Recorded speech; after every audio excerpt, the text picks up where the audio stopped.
Direktur Penyidikan Jampitsus Kejaksaan Agung Abdul Qohar menyebut Direktur PT Pertamina Patraniaga Rifa Siahaan sengaja membeli minyak mentah RON 90 atau setara Pertalite yang dioplos dengan RON 92 atau setara Pertamax.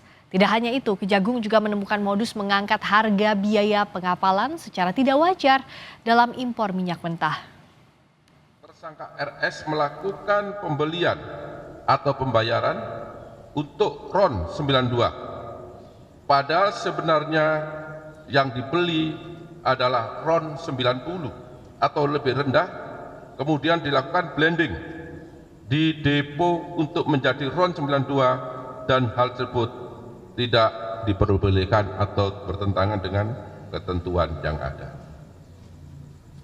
Pada saat telah dilakukan pengadaan impor minyak mentah dan impor produk kilang, diperoleh fakta adanya markup kontrak shipping atau pengiriman yang dilakukan oleh tersangka YF selaku Direktur Utama PT Pertamina International Shipping, sehingga negara mengeluarkan fee sebesar 13 sampai dengan 15% secara melawan hukum, sehingga tersangka MKAR mendapatkan keuntungan dari transaksi tersebut.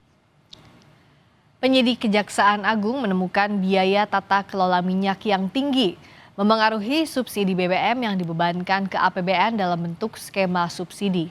Kejaksaan Agung menemukan kerugian keuangan negara sebesar 193,7 triliun rupiah, diantaranya kerugian ekspor minyak mentah dalam negeri, impor melalui broker, melalui kompensasi dan pemberian subsidi dari APBN.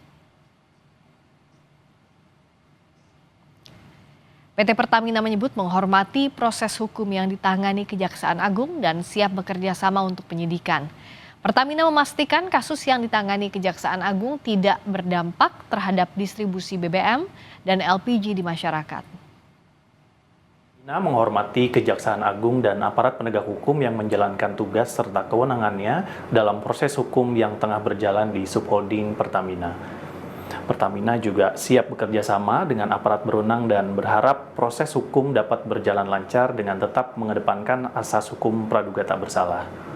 Di tengah proses tersebut, Pertamina memastikan bahwa layanan distribusi energi kepada masyarakat di seluruh Indonesia tetap berjalan lancar, dan Pertamina juga menjamin pelayanan distribusi energi kepada masyarakat tetap menjadi prioritas utama dan berjalan normal seperti biasa. Lalu bagaimana modus para tersangka korupsi dalam tata kelola minyak anak usaha